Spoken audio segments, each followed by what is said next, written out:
Hi students, how are you? You are fine? Okay, fantastic. तो चलिए class की शुरुआत करते हैं।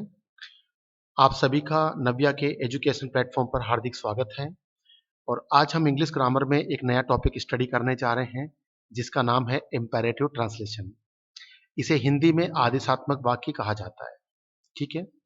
अगर आपके एग्जाम में अगर इस तरह का कोई क्वेश्चन आए जिसमें आदेश दिया हो या प्रार्थना हो या सलाह दी गई हो या कोई कमांड दी गई हो, ठीक है, अगर इससे जुड़े कोई वाक्य आए तो ऐसे सेंटेंस का हम ट्रांसलेशन कैसे करेंगे वो चीज हम यहाँ पर डीपली जानने की कोशिश करेंगे। तो सबसे पहले पढ़ेंगे हम डेफिनेशन के बारे में। डेफिनेशन का मतलब होता है परिभाषा। आप इसको इंग्लिश के अकॉर्डिंग देखिएगा।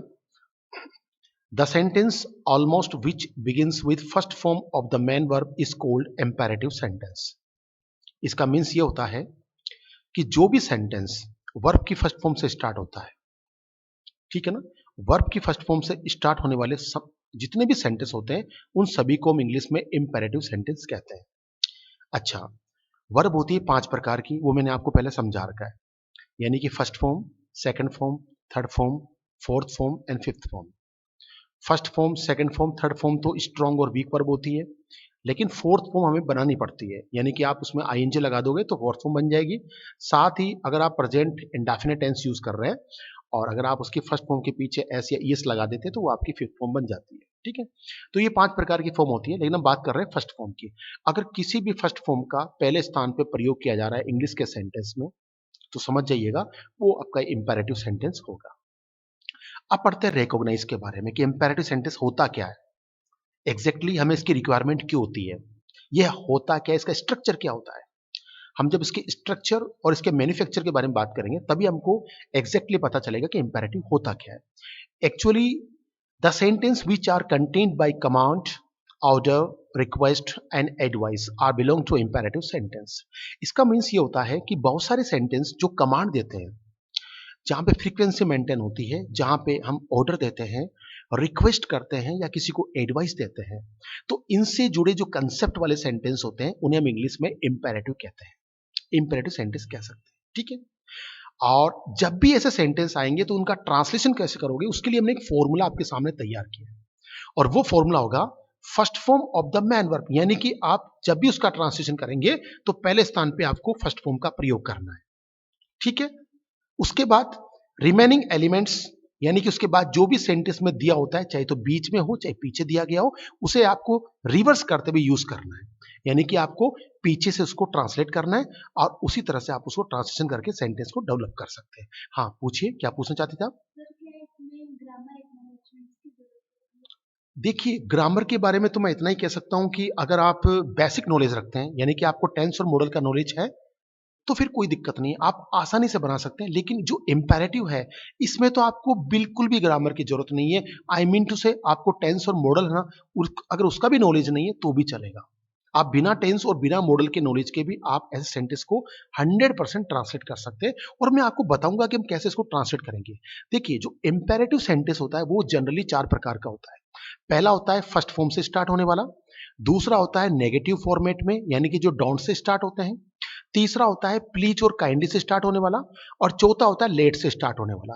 तो हम चारों ही कंसेप्ट को इस टॉपिक में कवर करने की कोशिश करेंगे। तो चलिए शुरुआत करते हैं।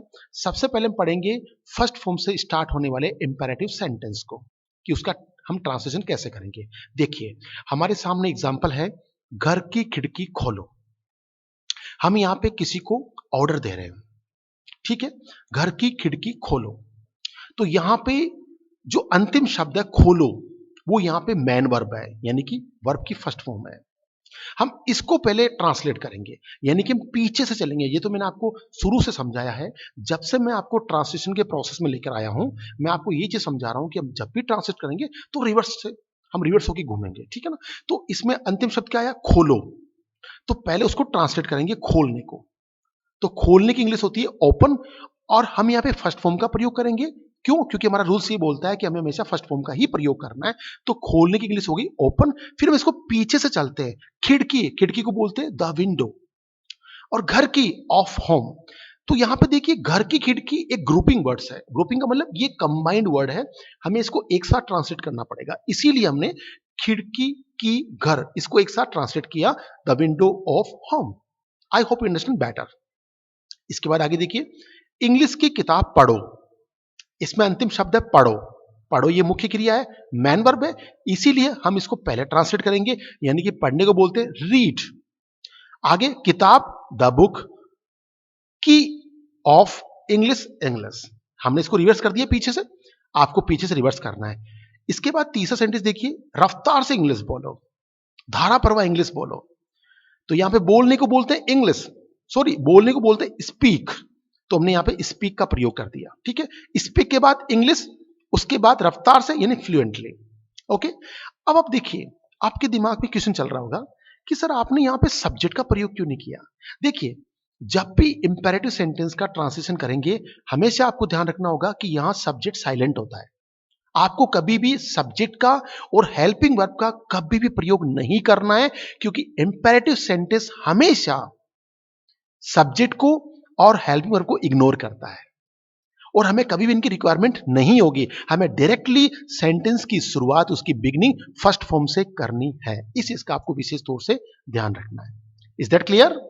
ओके, चलिए, हमारा सेकंड पॉइंट है नेगेटिव इंपेरेटिव सेंटेंस ट्रांसलेशन। इसका मीन्स ये हुआ कि अगर इंपेरेटिव आपका नेगेटिव हुआ, अब नेगेटिव तो उस कंडीशन में होता है कि जब आप कोई नेगेटिव कमांड देते हैं या नेगेटिव ऑर्डर देते हैं, तो उस कंडीशन के लिए हम इसका प्रयोग करते हैं। आप एग्जांपल देखिए, जैसे स्कूल में झूठ मत बोलो, जनता में अफवाह मत फैलाओ, परिवार में फूट मत डालो, गाली मत दो, झूठ मत बोलो, किसी के साथ में धोखा मत करो। ये सारे नेगेटिव सेंटेंस है, और जब इंपेरेटिव नेगेटिव होता है तो हमेशा ध्यान रखिएगा, हम उस सेंटेंस की शुरुआत हमेशा डोंट से स्टार्ट करेंगे। डोंट, आपको डोंट का प्रयोग करना है जब भी आप नेगेटिव इंपेरेटिव सेंटेंस का ट्रांसलेशन करेंगे इंग्लिश में, तो आपको सेंटेंस की शुरुआत डोंट से करनी है। तो देखिए, पहला सेंटेंस है स्कूल में झूठ मत बोलो, तो डोंट हमने पहले स्थान पे लगा दिया। उसके बाद बोलो, बोलने की इंग्लिश होती है स्पीक, जो कि आपको पता है कि हम रिवर्स कर रहे हैं, पीछे से चल रहे हैं, तो बोलना फर्स्ट फॉर्म है, तो स्पीक यहां पे फर्स्ट फॉर्म हो गई। आगे हमने डोंट लगा दिया क्योंकि नेगेटिव है। इसके बाद देखिए, हमने लगाया स्पीक, फिर क्या मत, मत को तो हमने ऑलरेडी इंग्लिश बना दिया है, मत का मतलब होता है डोंट, तो हमने ऑलरेडी लिख दिया है। ठीक है, अब झूठ, पीछे चल रहे हैं, झूठ को इंग्लिश में बोलते हैं लाई। उसके बाद स्कूल में इन द स्कूल, बहुत ही इजी कंसेप्ट है, कहीं पर भी आपको ग्रामेटिकल नॉलेज की रिक्वायरमेंट नहीं है, बस आपको रिवर्स करते जाना है, और वोकैबुलरी की कमांड होनी चाहिए, ग्लोसरी की कमांड होनी चाहिए, यानी कि आपको इतना तो पता होना चाहिए ना कि हम जब भी ट्रांसलेशन कर रहे हैं तो वर्ड्स का मीनिंग्स क्या होता है। अगर वो पता नहीं होगा तो आप थोड़ा सा कंफ्यूज हो जाएंगे, तो ये तो आपको होना चाहिए। चलिए शुरुआत करते हैं, आगे बढ़ते हैं। जनता में अफवाह मत फैलाओ, मत, मत का मतलब नेगेटिव, डोंट, तो हमने ऑलरेडी पहले डोंट लगा दिया है। ठीक है, फैलाना, फैलाने को बोलते हैं स्प्रीड, है ना, तो यहां पे फर्स्ट फॉर्म हो गई स्प्रीड। इसके बाद क्या, अफवाह, यानी कि पीछे चल रहे हैं। ठीक है ना, मत की इंग्लिश डोंट हो गई, फैलाने की इंग्लिश स्प्रीड हो गई, फिर अफवाह, अफवाह को बोलते हैं, अफवाह को इंग्लिश में बोलते हैं र्यूमर, र्यूमर्स कह सकते हैं। ठीक है, इसके बाद जनता में, तो अमंग पब्लिक, हमने यहां पे अमंग का प्रयोग किया मे के लिए, पब्लिक के लिए। देखिए यहां पे एक बहुत ही अच्छी चीज आई है, इसलिए मैं आपको समझा देता हूं। जब भी डिफ्रेंशिएशन होता है, डिफरेंट करते हैं हम दो चीजों के बीच में, तब तो हम बिटवीन का प्रयोग करते हैं। लेकिन अगर मान लीजिए डिफरेंशिएट हमें जनता के बीच में करना हो, दो से ज्यादा लोगों के बीच में करना हो, तो वहां अमंग का प्रयोग करते हैं। ठीक है ना, ये आपका थोड़ा सा डिफरेंस है, इसको ध्यान रखना होगा। इसके बाद देखिए, परिवार में फूट मत डालो, तो आप देख सकते हैं मत आया, मत को इंग्लिश में बोलते हैं डोंट, क्योंकि नेगेटिव सेंटेंस है। मत डालो, फूट, फूट डालना, फूट डालने को बोलते हैं इंग्लिश में डिवाइड, परिवार में द फैमिली, तो डोंट डिवाइड द फैमिली, परिवार में फूट मत डालो। तो आई होप अभी तक आपका फर्स्ट फॉर्म से स्टार्ट होने वाला और नेगेटिव इंपेरेटिव सेंटेंस का टॉपिक क्लियर हो चुका है। इसके बाद हम पढ़ेंगे थर्ड पॉइंट। थर्ड पॉइंट है प्लीज और काइंडली से स्टार्ट होने वाला इंपेरेटिव सेंटेंस। देखिए बहुत सारे सेंटेंस ऐसे होते हैं जो हम प्लीज और काइंडली से स्टार्ट करते हैं, यानी बिल्कुल रिक्वेस्ट से स्टार्ट करते हैं। इनका इंडिविजुअली यूनिवर्सल जो प्लेटफॉर्म होता है वो केवल और केवल रिक्वेस्ट के लिए बना होता है। देखिए फर्स्ट फॉर्म से स्टार्ट हो रहा है कि नेगेटिव स्टार्ट हो रहा है, तो उसमें तो देखिए कमांड भी आ सकता है, ऑर्डर भी आ सकता है, रिक्वेस्ट भी आ सकती है, हम किसी से मतलब हम किसी को एडवाइस भी दे सकते हैं। लेकिन जो प्लीज और काइंडली का जो फॉर्मेट है, ये प्लेटफॉर्म है, ये ओनली फॉर इंडिविजुअली केवल और केवल रिक्वेस्ट के लिए बनाया गया है कि आप जब भी रिक्वेस्ट करोगे तो आप प्लीज या काइंडली में से किसी एक वर्ड को चूज कर सकते हो, यूज कर सकते हो। और जब भी ऐसे सेंटेंस का आप ट्रांसलेशन करोगे तो हमेशा इन दोनों में से किसी एक को पहले स्थान पे आपको रखना पड़ेगा। आप सेंटेंस देखिए, कृपया मेरी टीसी जारी करें। कृपया, यहां पे देखिए हिंदी में प्रथम स्थान पे कृपया आया है, तो कृपया को इंग्लिश में बोलते हैं प्लीज या काइंडली। तो आप इन दोनों में से आपको जो अच्छा लगे वो यूज कर सकते हैं। मैंने यहां पे दोनों ही रखा है ऑप्शन के अंदर, प्लीज या काइंडली, है ना। अब देखिए पीछे क्या आया, जारी करें। अब आपको पता है ना, मैंने बताया ना कि जब भी मैंने आपको बताया कि हम इंपेरेटिव को ट्रांसलेट करेंगे तो इसको पीछे से करेंगे, फर्स्ट फॉर्म से स्टार्ट करेंगे। तो जारी करने को इंग्लिश में बोलते हैं ग्रांट। मेरी टीसी, यहां पे कंबाइंड वर्ड है मेरी टीसी, नाउन के साथ आया तो माई टीसी। बहुत इजी वर्ड था, इजी सेंटेंस था, हमने ट्रांसलेट कर दिया। आगे देखिए, कृपया स्कूल फीस माफ कीजिए। कृपया, दोबारा कृपया आ गया तो प्लीज या काइंडली में से किसी एक को लगा दीजिए। अब पीछे से इसको ट्रांसलेट कीजिए, पीछे से माफ, माफ करना। तो माफ करने की इंग्लिश होती है वेव। वेव, वेव यानी माफ करना। अब क्या माफ करना, फीस, तो फीस का मतलब फी, किसकी, स्कूल की, ऑफ स्कूल, तो हमने इसको पीछे से ट्रांसलेट कर दिया रिवर्सिंग करते हुए। चलिए इसके आगे देखते हैं। अगला सेंटेंस है, कृपया मुझे 3 दिनों का अवकाश प्रदान करें। कृपया, दोबारा कृपया आ गया तो हम प्लीज या काइंडली से स्टार्ट कर देंगे। प्रदान करना, प्रदान करने को इंग्लिश में बोलते हैं ग्रांट, ठीक है। और मुझे मी, मैंने यहां पे मी का प्रयोग किया। अवकाश की इंग्लिश होती है लीव, और 3 दिनों के लिए फॉर 3 डेज, आप देख सकते हैं फॉर 3 डेज, है ना। तो यहां पे एक चीज देखना पड़ेगा आपको कि मैंने ग्रांट के बाद डायरेक्टली मी का प्रयोग किया है, मैंने थर्ड पर्सन का प्रयोग किया है। तो इस चीज का थोड़ा सा ध्यान रखिएगा। अगर प्लीज और काइंडली से कोई भी इंपेरेटिव सेंटेंस स्टार्ट होता है और उस सेंटेंस में कहीं पर भी थर्ड पर्सन का प्रयोग हो रहा है तो आपको डायरेक्टली फर्स्ट फॉर्म के बाद थर्ड फॉर्म का प्रयोग, सॉरी थर्ड पर्सन का प्रयोग करना है। इसका विशेष तौर से आपको ध्यान रखना है। और आगे लिखा हुआ 3 दिन, ये समय आ गया। चूंकि मैंने आपको समझा रखा है कि जब भी हम समय किसी भी सेंटेंस में देख लेते हैं तो समय को पीछे सेट करते हैं, तो हमने इसको पीछे सेट कर दिया है। इसके बाद हम लास्ट एंड फाइनल जो पॉइंट है वो पढ़ेंगे, वो है लेट से स्टार्ट होने वाले इंपेरेटिव सेंटेंस। देखिए, अगर मान लीजिए कोई इंपेरेटिव सेंटेंस लेट से स्टार्ट होता है तो आप उसको ट्रांसलेट कैसे करेंगे वो मैं आपको समझाता हूं। लेकिन पहले आपको समझना पड़ेगा लेट का मतलब क्या होता है। लेट का मतलब होता है दो। देखिए, गिव का मतलब भी देना, लेट का मतलब भी देना, लेकिन इन दोनों में फर्क है, यानी कि इनमें फिजिकल और इंटरनल डिफरेंस है।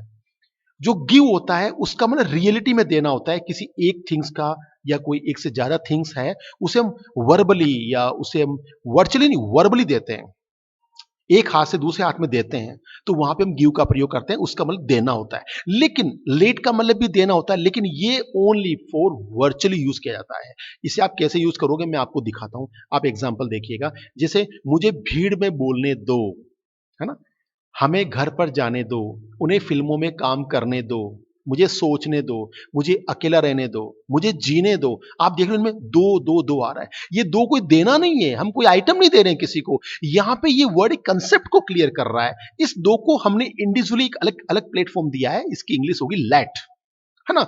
तो जब भी किसी भी हिंदी सेंटेंस के पीछे अगर दो आ जाए और वो सेंटेंस आपका इंपेरेटिव हो, आदेशात्मक हो, तो उसकी इंग्लिश जब भी बनाओगे, ट्रांसलेट करोगे, तो सबसे पहले आपको लेट का प्रयोग करना है। सेंटेंस का ट्रांसलेशन लेट से स्टार्ट होगा। तो आप देखिए, हम शुरुआत करते हैं। अच्छा, दूसरी चीज इसमें, लेट के बाद आपको थर्ड पर्सन का प्रयोग करना है। यह आपको विशेष तौर से ध्यान रखना है। डायरेक्टली आपको मैन वर्ब का प्रयोग नहीं करना है, जो हम ऊपर कर रहे थे वैसे नहीं करना है। हमने जो ऊपर 3 पॉइंट पढ़े थे, जहां हम देख रहे थे कि जैसे हमने फर्स्ट फॉर्म से सेंटेंस की शुरुआत की, लेकिन यहां हम ऐसा नहीं कर सकते। इस टॉपिक में आपको ध्यान रखना पड़ेगा कि हम सेंटेंस शुरुआत तो लेट से करेंगे, लेकिन लेट के बाद हमें थर्ड पर्सन का प्रयोग करना है। अब थर्ड पर्सन, आपके थर्ड पर्सन कौन कौन से होते हैं, जैसे कि he, his, him, she, her, they, their, them, it, its, its. तो ये होते हैं आपके थर्ड पर्सन। तो आपको लेट के बाद इनका प्रयोग करना है। अगर ये दिए गए हो तो, अगर ये सेंटेंस में दिए हुए हैं तो यूज करना है, नहीं दे रखे तो कोई मैटर नहीं करता।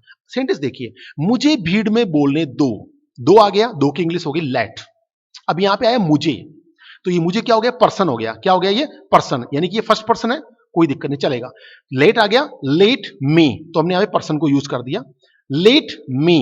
फिर अब पीछे चलो, बोलने, बोलने को बोलते हैं स्पीक। फिर पीछे से भीड़ में, इन क्राउड। बहुत इजी है ना। सबसे पहले हमने लेट लगाया, उसके बाद हमने लगाया पर्सन। कौन सा पर्सन, फर्स्ट पर्सन, क्योंकि आई का थर्ड पार्ट होता है मी, तो हमने यहां पे इसको मी को यूज किया है। इसके बाद हमने यहां पे लगाई फर्स्ट फॉर्म स्पीक, यानी बोलना, और लास्ट में लगा दिया इन क्राउड जो कि रिवर्स होके आ रहा है। अगला सेंटेंस देखिए, हमें घर पर जाने दो। तो यहां पर दो आया, दो की इंग्लिश लेट। हमें को इंग्लिश में क्या बोलते हैं, वी, लेकिन यहां पे ये ऑब्जेक्ट के तौर पे आ रहा है तो हम इसको थर्ड पार्ट के तौर पे यूज करेंगे, तो यहां पे हो जाएगा अस, लेट अस। उसके बाद जाने यानी पीछे से इसको ट्रांसलेट करो, जाने को बोलते हैं गो, फिर घर पर तो टू होम। ठीक है, इसी तरह से अगला सेंटेंस देखिए, उन्हें फिल्मों में काम करने दो। उन्हें यहां पे थर्ड पर्सन है, तो देखिए लेट हम लगा दिया, लेट के बाद यहां पे देख रहे हैं थर्ड पर्सन, यानी कि उन्हें को बोलते हैं दे का थर्ड पार्ट देम। देम काम करने दो, काम को इंग्लिश बोलते हैं वर्क। कहां पे, इन मूवी, तो इन मूवी हमने इसको बना दिया। अच्छा, ये तो हो गया ग्रामेटिकल फाउंडेशनल बेसिक स्ट्रक्चर।